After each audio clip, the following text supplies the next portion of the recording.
Guys ഞാനിവിടെ ഒരു task ഏറ്റെടുക്കാണ്. ഈ സാധനം കാണുന്ന മിലിറ്ററിക്കാരൊക്കെ ഇതുണ്ടല്ലോ കയറ് ഇത് പൊട്ടാനെ കഴിക്കണു ജീവൻ്റെ കാണാം. ഇത് ഞാൻ കേറാ റഷിക്ക വെള്ളി വിളിച്ചു എന്താ വാങ്ങി തരാ അവല് മിൽക്ക്. അപ്പൊ ഞാൻ കേറി കൊടുക്കട്ടെ. ടാസ്ക് സ്വീകരിച്ചു ഞാൻ.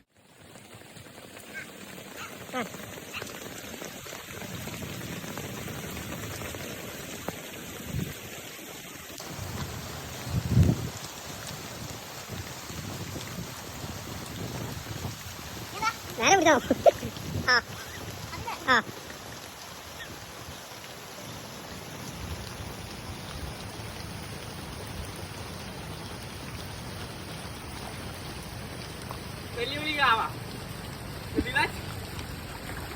ഒരാഴ്മിരിക്കല്ലേ പോണെങ്കി പോട്ടെ. ഗായ്സ്